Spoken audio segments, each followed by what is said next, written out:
Hey guys, Jay here. So I'm back with this AFK Pathfinder character. So I have tested and I have made a massive changes.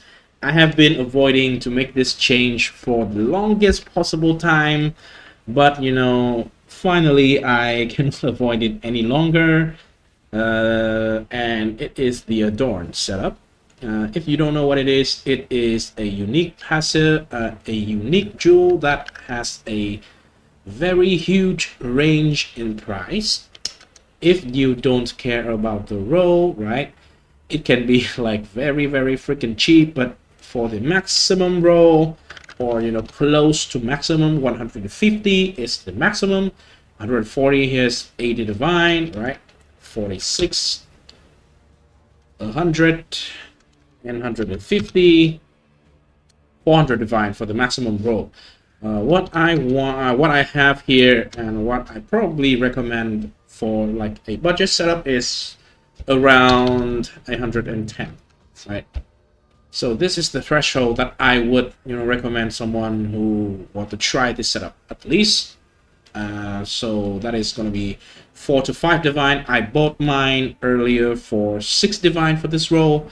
There are a few that is 5 divine on the market right now, so if you want to, you can try it. This is the current one that I'm having. And I also set it up, relatively cheap with a 5 passive voices. I have 3 of these. They are currently 1.5 divine. If there are more people buying it, it can go to 2 divine. So let's just say the Adorn plus the voices are roughly 10 to 12 divine total. And that is the minimum cost that you need to have. And also the annoying part, right? The annoying part that is worth it by the end, by the way. Definitely worth it. I have so much more damage using the Adorn. And I am I'm feeling that I'm more tanky as well. So I can actually, I have tried to run one simulacrum setup, one simulacrum to wave 30. In the wave 30, in the previous one that I have, I forgot to record it, but I actually meet a Colossus that is, first of all, alone by himself, so there's no other monster nearby that are helping me to trigger more catchment stun and also to proliferate the poison. So it's a one-on-one situation, and I kill him just fine. It takes like a 4 rotation where Kosis come to the channeling phase, and then he reset his energy shield. I have to go through his energy shield, but this setup is just so much more damage. And just to quickly show how much more damage, I will go to POE here. The exact same configuration that I have before the Adorn. So with the previous setup, I am having like around 3.5 million with the same configuration, and that is with the Spectre Corpse Life input into here. This is not, for some reason I don't even find the Corpse Life anywhere here, and it's already like 8 million. So I'm not saying that all the time in game you will have this amount of damage, right?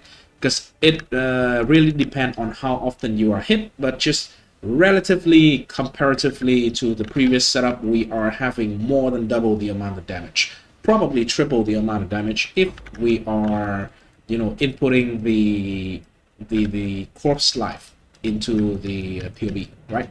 So it's just a lot more damage, and that solves the damage problem that we are having with the previous setup. And so what changed in the skill tree? Previously we go all the way to agnostic over here, right? Now, because I am trying to farm simulacrum, and in the simulacrum the monster hit hard enough, so this amount of energy shield is okay. You will still always getting stunned, so that is no problem there. And so agnostic is not really necessary anymore. So we stop at blood magic, and we keep the blood magic here. Right, let me move a little bit here. The blood magic, I am having I am taking this for the armor mastery.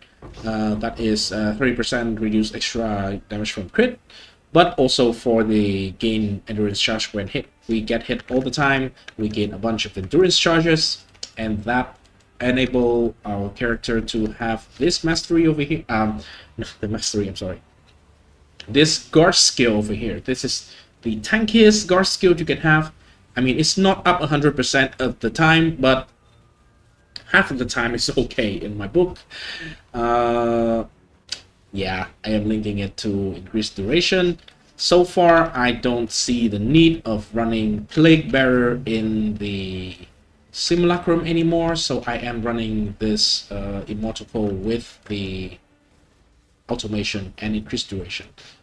If you feel like you like the Plague Bearer for whatever reason, right, then you can go for it. It is not useless, it is quite useful, some extra damage, but you know, I prefer consistency for from the guard skill. I want more uptime with the guard skill, so it is more consistent. And you know, if we don't need extra damage, then there's no point running the Plague Bearer in a simulacrum farm. If you are farming maps, I would still recommend you to put on the Plague Bearer. It does help with map clear quite significantly actually. So that is the first changes. As you can see, all the stuff here that is already dropped. We gain a bunch of passive points, and we are investing into 3 cluster jewels here, which are the voices, as I already mentioned.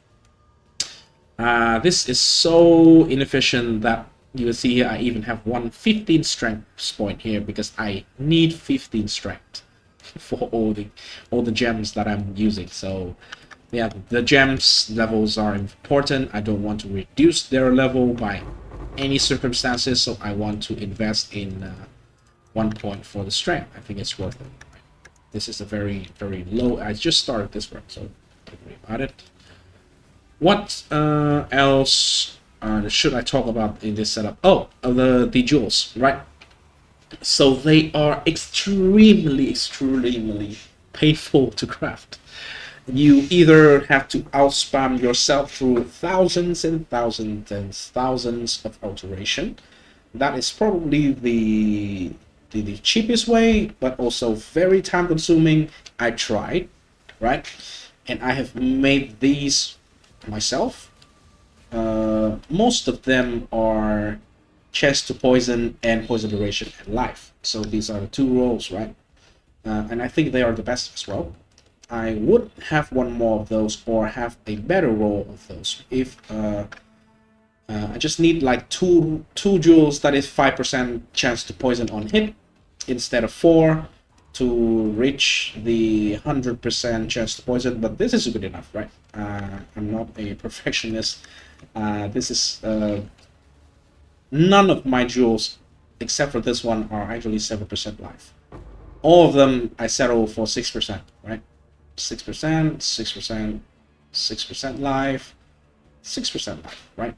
We need one of them with corrupted blood, cannot be inflicted, by the way. So you probably need to, pray. Or if you want to save time, just buy all of these from the market. But they are actually quite goddamn expensive. They're just, just so annoying to craft. Just so annoying to get, right?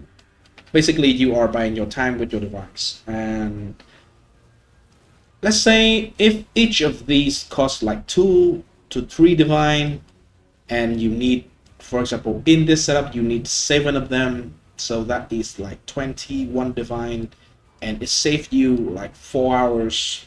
So you need to make like 5 divine per hour to break even.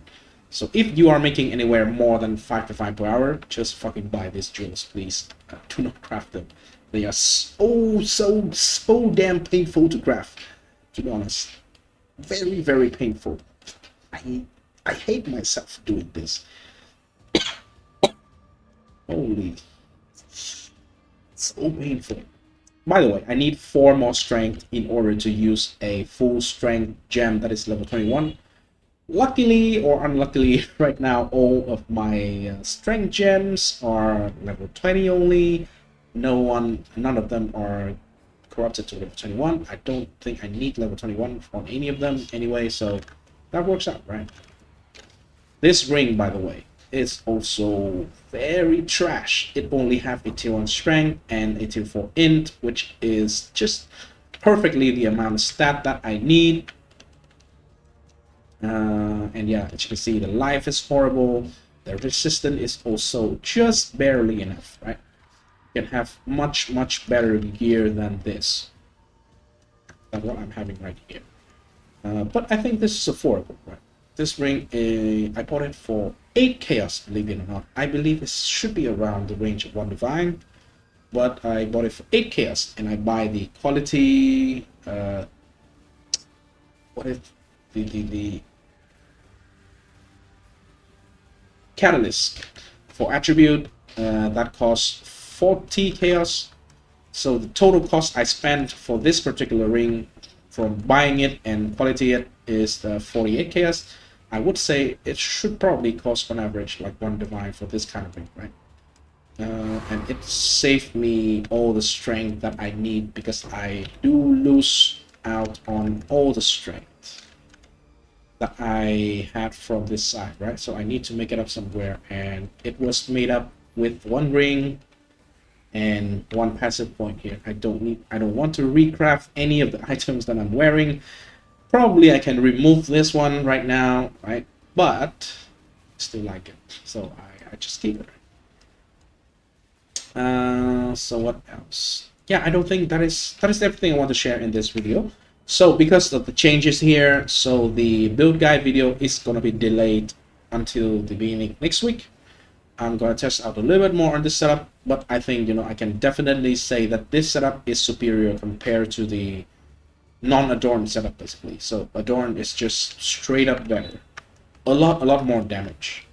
It is quite time consuming in terms of setting it up. It is more expensive, but it's just so much upgrade. I mean, if you are using something like a Forbidden Jewel setup, you technically might not be spending as much setting up the Adorned. It's just more time, right? Because the Forbidden Jewel setup that you would get in here probably is costing you around 20 divines anyway. So yeah, if you choose the Adorned, right, if you want to go through all this, you will be rewarded with a much stronger character, in my opinion. And yeah, so because of this, I will test a little bit more. I will try to farm simulacrum a little bit more, and then I will make a build guide on this character, and I think it's going to be the Adorned version. With this, I want to shout out to another setup as well. So 1 second, let me actually get to the right place here. Right, so shout out to this setup. I got it from, well, let me actually find his YouTube channel. I think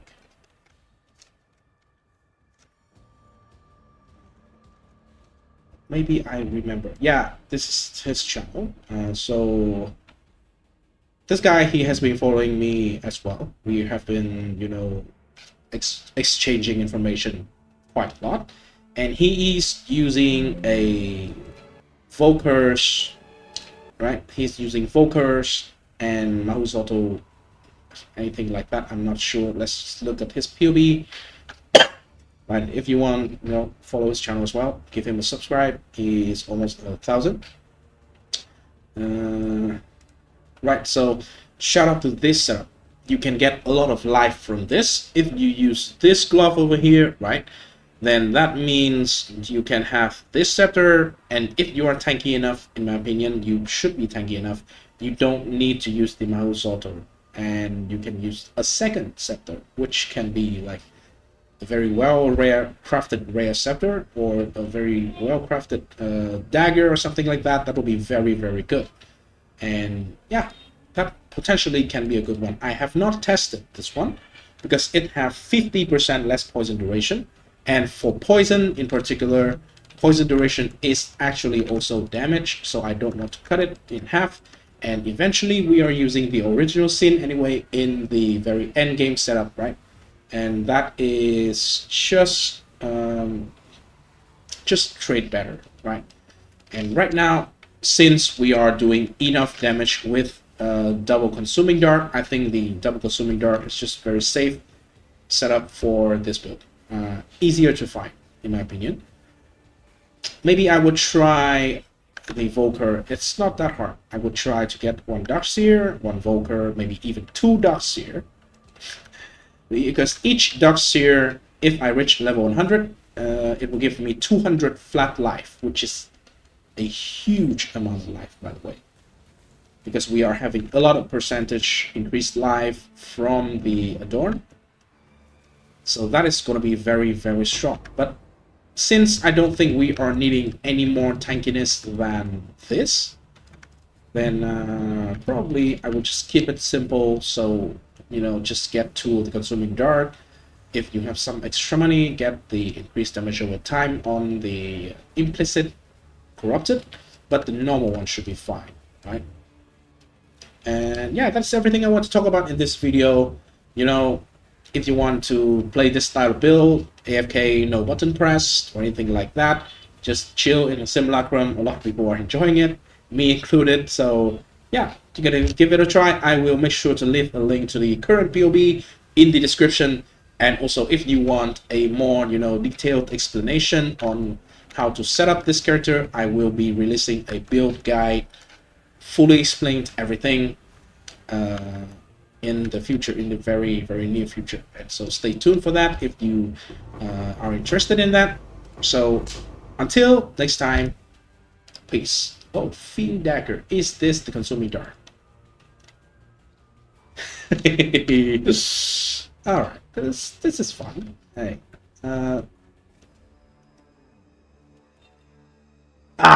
shit. This one is a decent corruption, but it's not good because spell damage doesn't do anything for poison. So just get damage over time. I almost got lucky over here, right? The spell damage is, yeah, it's not much, right? But if you are having this, right, you don't need like 60%. Just any kind of damage over time, right? To divine, right? So that is some extra money. If you want to, you can just buy a bunch of consuming dirt. It's like 1 chaos, 2 chaos, something like that. Corrupt them all and then fish for this one. It might be cheaper than actually just buy one, but buying one will save time basically. And so yeah, that is everything I want to talk about in this video. Thanks so much for watching and see you in the next video. Peace.